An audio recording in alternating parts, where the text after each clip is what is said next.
It was the late summer of 1977 in the quiet working-class neighbourhood of Enfield, North London. A modest council house, tucked away on Green Street, would soon become the site of what many call one of the most frightening hauntings of the 20th century. For nearly 2 years, the Hodgson family lived in terror, experiencing events that seemed to defy all logic and reason.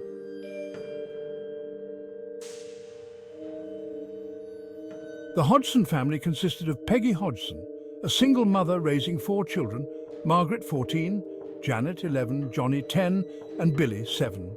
It was an ordinary life until one night when everything changed.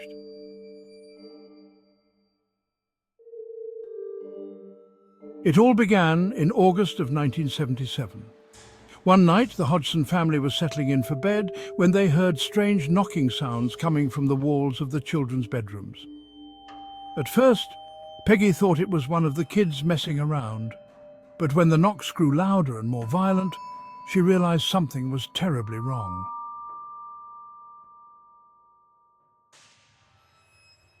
Janet and her brother Johnny were the first to experience the truly bizarre. Janet recalled her bed shaking violently in the middle of the night, as if someone or something was pulling at it. They screamed for their mother, and Peggy rushed into the room. When she arrived, the furniture began to move on its own. Chest of drawers sliding across the floor, and objects being flung without any explanation.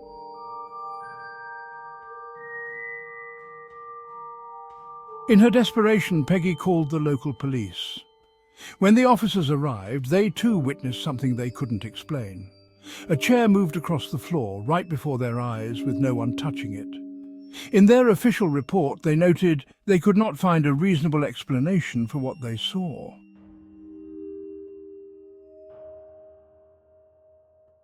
As days turned into weeks, the activity escalated. The sounds of knocking and banging were almost constant. Objects would fly across the room, lights flickered on and off, and the children, especially Janet, became the main focus of whatever malevolent force was inhabiting the house.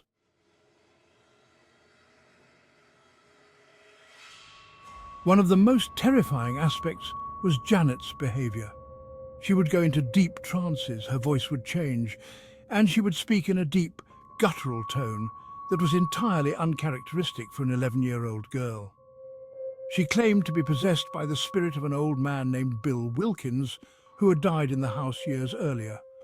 Recordings were made of Janet speaking in this unnatural voice, and they're chilling to listen to.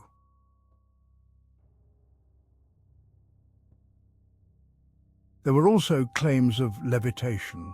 Multiple witnesses, including neighbours, swore they saw Janet floating above her bed as if lifted by invisible hands. The photographs of these levitations, while grainy and old, still send shivers down the spine of anyone who sees them.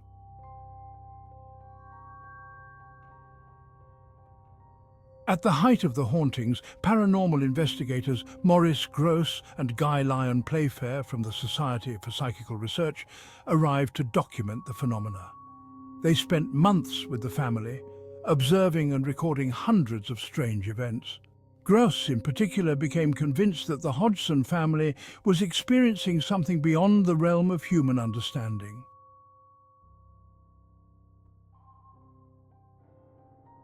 Gross and Playfair captured several instances of strange voices, objects moving on their own, and physical manifestations. The most famous evidence is the recordings of Janet's possession, where she claimed to be speaking on behalf of Bill Wilkins. During one session, Janet, in the voice of the entity, said, "Just before I died, I went blind and then I had a hemorrhage and fell asleep and died in the chair in the corner downstairs." Astonishingly, the previous tenant, Bill Wilkins, had indeed died in that very manner.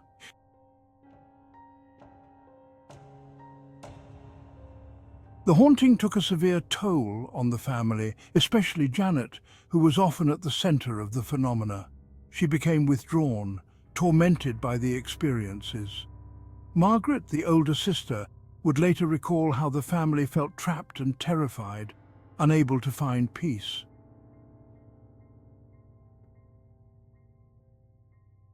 As the story gained media attention, the Hodgson home became a spectacle.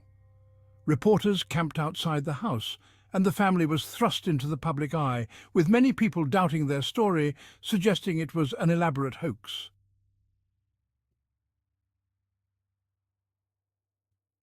While many were convinced of the haunting's authenticity, others were not so sure. Some skeptics pointed to inconsistencies in the family's accounts, or claimed that Janet and her siblings faked much of the activity. Skeptics argued that the levitation photos could easily have been staged, and they noted that children, especially under duress, can be prone to exaggerating or fabricating stories.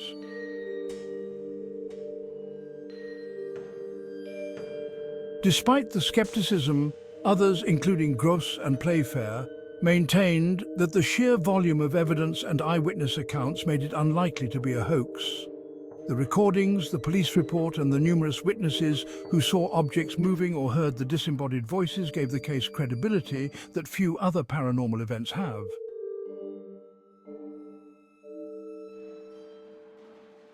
By 1979, the paranormal activity at the Hodgson home had mostly ceased, though the family remained haunted by their memories. Janet later admitted that a few incidents were exaggerated by the children, but she stood by her claim that the majority of the events were real.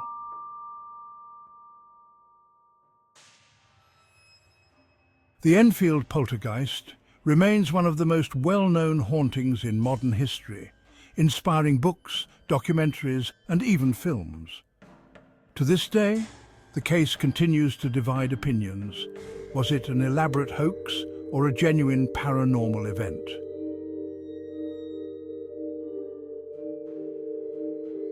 If you enjoyed this video, make sure to like, subscribe, and check out our merchandise below, because you never know what might be lurking in the dark.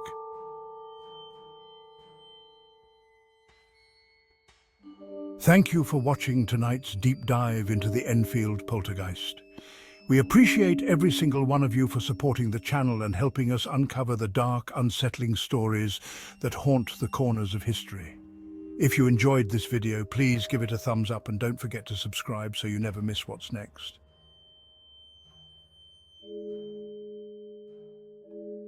And before you go, why not check out some of our cool merchandise? We've got some truly chilling designs waiting for you. Just click on the link in the description below. Your support not only keeps the whispers alive, but it also helps us create more content because, as you know, every whisper counts.